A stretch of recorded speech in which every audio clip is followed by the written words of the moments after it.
Hello everyone, my name is Jasmine Ziervogel and today I'm going to show you a fun and exciting way to help little ones understand the water cycle.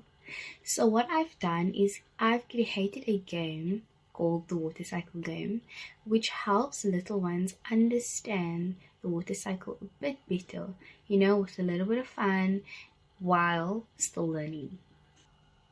So the reason for me turning the water cycle into a game is that I've come to find that learners are quite curious, especially when they're younger.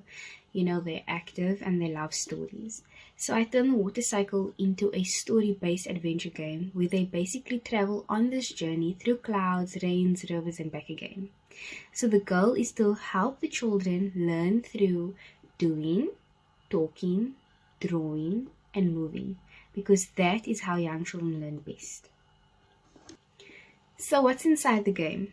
The game includes a colorful game board showing the water cycle stages, which is collection, evaporation, condensation, and precipitation.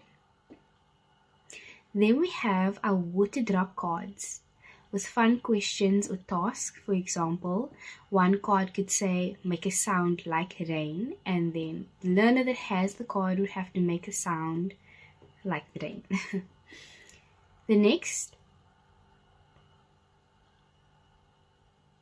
Then we have action cards.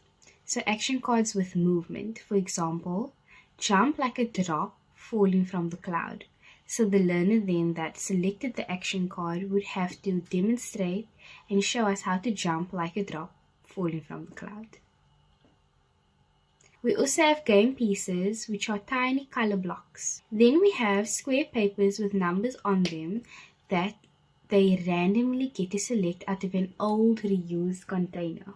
The children play in groups. They pull a number from the container, move their water drop, which is their game pieces, and do what the card says.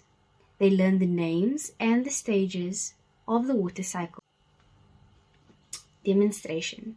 So we will have a group of 5 learners that will play together. So for example, a learner will select a number and say that number is 2.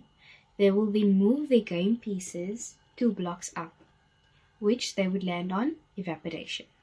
They would then pull out the card that said evaporation on it and read the question to the group, which reads, what does the sun do to water in a puddle?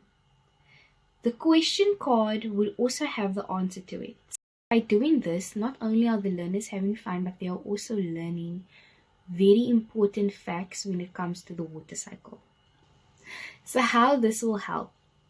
It will help with deep learning because children see, say, and act out the water cycle. It encourages critical thinking. It's engaging because they play together and they use their bodies to demonstrate what is written on the action cards. It's accessible. And most of all, it's fun. Thank you so much for watching. I really hope that this version of learning the water cycle through a game is quite helpful and helps our little ones understand and enjoy learning about the water cycle even more.